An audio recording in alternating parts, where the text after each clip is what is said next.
Hello friends, आप सब कैसे हैं। आज आपकी बायोलॉजी की पहली क्लास होने जा रही है, जिसमें हमने डिस्कस करेंगे टीजीटी, पीजीटी, बायोलॉजी और केबीएस विद्यालय में बायोलॉजी। जो आपकी टीजीटी, पीजीटी में बायोलॉजी के प्रश्न पूछे जाते हैं। कुछ प्रश्न लिए हमने पहले चैप्टर से लिए हैं, आपका वर्गीकरण, जिसे हम क्लासिफिकेशन बोलते हैं। इसी से कुछ महत्वपूर्ण प्रश्न लेकर आए हैं। किस टाइप के प्रश्न पूछते हैं या तैयार रहते हैं या बनाए जाते हैं टीजीटी, पीजीटी के या केबीएस के लिए, उस पर हम डिस्कस करेंगे। ये प्रश्न आपके लिए बहुत महत्वपूर्ण साबित रहेंगे, क्योंकि इस टाइप से प्रश्न पूछे जाते हैं आपके बायोलॉजी से। चलिए बात कर लेते हैं पहले प्रश्न की बायोलॉजी से। पहला प्रश्न आपका ये पहला प्रश्न है आपको बायोलॉजी में। प्रश्न कह रहा है कि जेनेरा प्लैंटेरम, जो आपका जेनेरा प्लैंटेरम 1862 और 1883 में किसके द्वारा प्रकाशित किया गया था।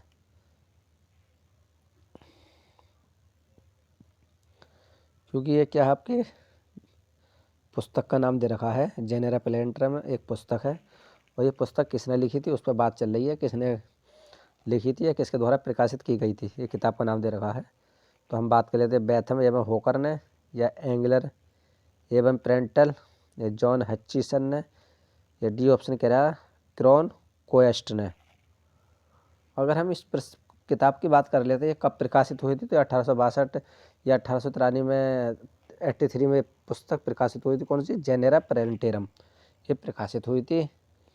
जेनेरा प्लैंटेरम प्रकाशित हुई थी। किसने प्रकाशित, इसके कौन लेखक है, राइटर कौन? तो हमारे बेथम एवं होकर, ए ऑप्शन इसका सही है। क्योंकि ये पुस्तक बेथम और होकर ने द्वारा लिखी गई है, जो 3 भागों में प्रकाशित की गई है। बेथम और होकर द्वारा बीजीय पौधों के वर्गीकरण की प्रकृति को भी दर्शाया गया, प्राकृतिक पद्धति को प्रस्तुत भी की गई है। बीज द्वारा पौधों में वर्गीकरण, नेचर और सिस्टम प्रस्तुत भी किया गया है। किसने? बेथम और होकर ने। पूछ लेता कि बीजीय पौधों के वर्गीकरण की प्रकृति किसने दी थी, तो बेथम और होकर के द्वारा दर्शाया गया था। इस टाइप के आपके प्रश्न पूछे जाते हैं बायोलॉजी में। दूसरा प्रश्न आपका 5 जगत विभाजन के अनुसार प्रोटोजोआ 5 जगत विभाजन के अनुसार प्रोटोजोआ को रखा गया है। प्रोटोजोआ को रखा गया है, इसको हम काट दें। प्रोटोजोआ को रखा गया है प्रोटिस्टा में, या मोनोरा में, या कवक में, या एनीमेलिया में। किस में रखा गया है? अगर हम इसकी बात कर लें तो किस में रखा गया है ये प्रोटोजोआ को, तो आपका ये आंसर सही है। किस में? प्रोटिस्टा में।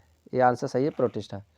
देखिए, जीवों के वर्गीकरण में 5 जगत विभाजन प्रणाली जो हिटेकर द्वारा 1969 द्वारा किया गया था, इनके अनुसार समस्त जीवों के 5 जगत यथा मोनोरा, प्रोटिस्टा, कवक या पादप जिसे प्लांट एवं जंतु में विभाजित किया गया है।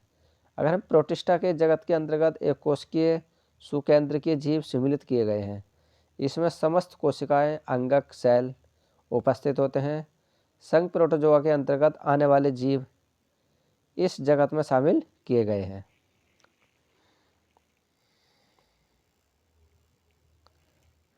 तीसरा प्रश्न आपका, सभी जीवों को 2 एम्पियर्स के 8 जगहों में किसने वर्गीकृत किया था? देखिए, सभी जीवों को 2 एम्पियर्स के 8 जगहों में किसने वर्गीकृत किया था? हिटकर ने, हिकेल ने, या बॉयज एवं अन्य, या कैवेलियर स्मिथ ने।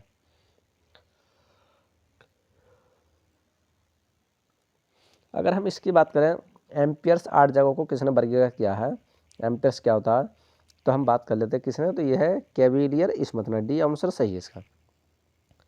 कैवेलियर स्मिथ ने जीवों को 2 एम्पियर्स या महज गतो प्रोकैरियोटा तथा यूकेरियोटिक में विभाजित किया गया है। प्रोकैरियोटिक या यूकेरियोटिक में विभाजित किया गया है। वोयेज एवं अन्य ने इसके स्थान पर 3 डोमेन वर्गीकरण प्रस्तुत किया था। 3 डोमेन वर्गीकरण प्रस्तुत किया था। चौथे प्रश्न की बात कर लेते हैं। जाति या उच्च जाति के बीच की कोठी श्रेणी को कहते हैं। जाति या उच्च जाति बीच की कोठी श्रेणी को कहते हैं सहोदर जाति, आदर जाति या आदि जाति या उपजाति। आदि जाति या उपजाति।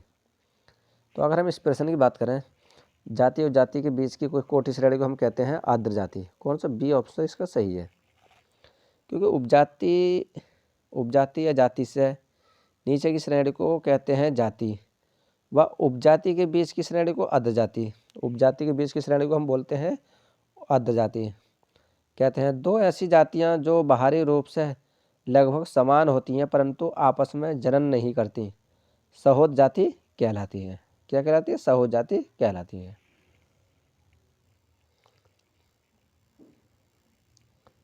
पांचवा प्रश्न है, बायोलॉजी शब्द का परिचय किसने कराया था? अगर हम बायोलॉजी शब्द की बात करें तो किसने परिचय कराया था? अरस्तु ने, लेमार्क ने, डार्विन ने, ये लीनियंस ने। अगर हम बायोलॉजी शब्द की बात कर लेते किसने कराया था, तो ये लेमार्क। देखिए बायोलॉजी शब्द किसने दिया था या परिचय कराया था, तो आपका लेमार्क भी आंसर सही है, क्योंकि पूछ लेता है कि ये किसने दिया था या परिचय किसने कराया था। तो ये कौन है? लेमार्क तथा ट्रेविनेरस नामक वैज्ञानिकों ने सर्वप्रथम बायोलॉजी शब्द का प्रयोग किया था। देखिए सबसे पहले बायोलॉजी का लेमार्क या ट्रेविनेर ने बायोलॉजी शब्द का परिचय किया था, यह शब्द दिया था, प्रयोग किया था। अरस्तु को बायोलॉजी का पिता कहा जाता है। अगर बायोलॉजी के पिता की बात कर लें तो किसको कहा जाता है? अरस्तु को बायोलॉजी का पिता कहा जाता है। किसको? अरस्तु को। इतना आपको ध्यान रखना, बायोलॉजी के पिता कौन है? अरस्तु। और पूछे वनस्पति विज्ञान के पिता, तो इसको भी ध्यान कर रखना, वनस्पति विज्ञान को भी अरस्तु ही, बॉटनी। नेक्स्ट प्रश्न, वर्गी के पिता। वर्गी के पिता तो बहुत प्रश्न पूछा जाता है ये हर बार, चाहे आपकी यूपी बोर्ड वो इंटरमीडिएट की परीक्षा हो या आपकी टीजीटी पीजीटी हो, कोई सी परीक्षा हो, तो वर्गी के पिता को आप रिपीट कर लेना। तो वर्गी के पिता कौन है? लीनियंस है, कैरोलस। इनका नाम पूरा नाम है कैरोलस। इनका जो पूरा नाम है कैरोलस और लीनियस, इनका पूरा नाम है। वर्गी के पिता हैं ये, वर्गीकरण के। लीनियस इनके पिता हैं, तो इनका पूरा नाम ये है, यानी कैरोलस वर्गी के पिता, फादर ऑफ टैक्सोनॉमी। वर्गीकरण को हम टैक्सोनॉमी बोलते हैं, इंग्लिश में टैक्सोनॉमी कहा जाता है, क्योंकि इन्होंने सर्वप्रथम जीवों के नामकरण की वैज्ञानिक पद्धति द्विपद नामकरण, जिसे बाइनोमिकल नंबर प्रस्तुत की थी, तथा जीवों का वैज्ञानिक वर्गीकरण किया था।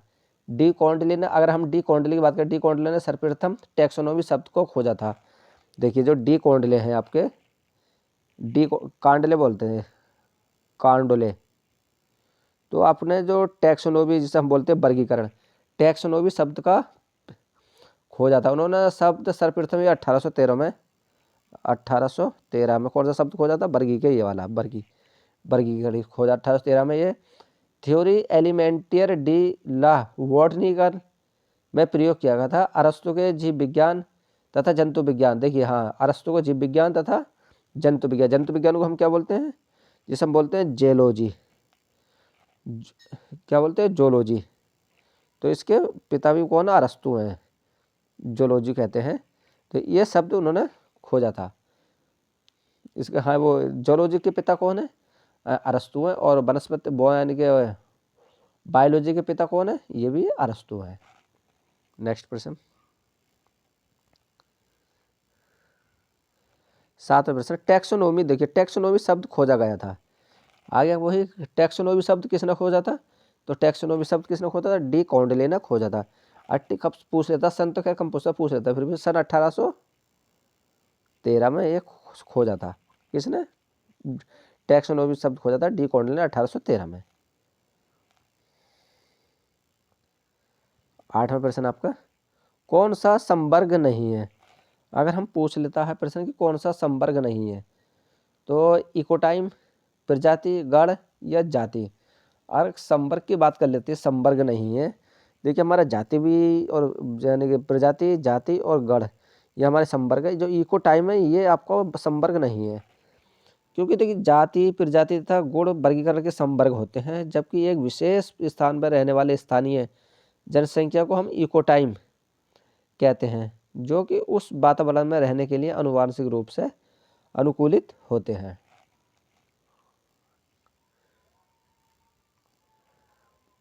नवा प्रश्न, the family of flowering plants के लेखक कौन है।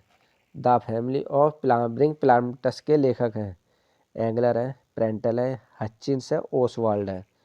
अगर हम नवे प्रश्न की बात कर लेते हैं, द फैमिली और किसकी फ्लावरिंग, तो लेखक कौन है, ये आपके हचिसन, मतलब सी ऑप्शन सही है, हचिस इसके लेखक है। The family of flowering planter के लेखक जॉन हचिस है। इन्होंने पौधे के वर्गीकरण की प्रवृत्ति या पद्धति की जानकारी अपनी ही इस पुस्तक में दी थी, अपनी इस पुस्तक में दी थी।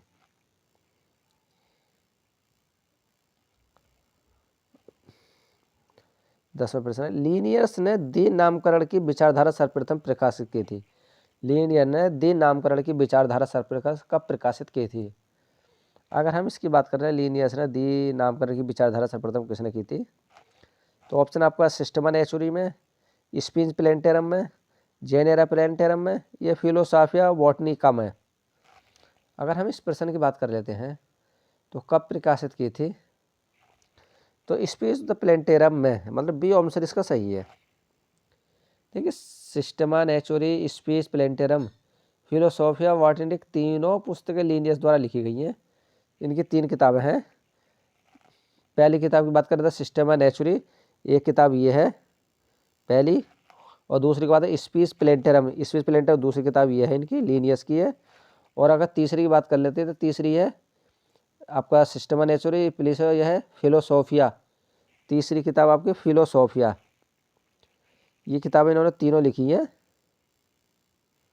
फिलोसोफिया किसने, कैरोलन लीनियस से लिखी है किताबें।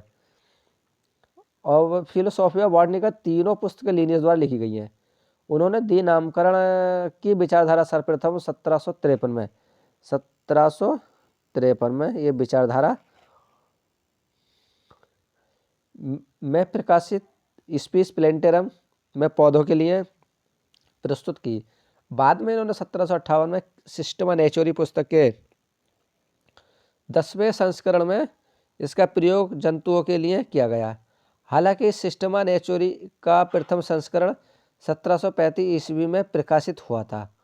अगर यानी कि हम बात करें सिस्टमा नेचुरी की, तो ये 1735 में इसका 10 में प्रकाशित हुआ, 1735 में, 1735 में ये प्रकाशित हुआ था।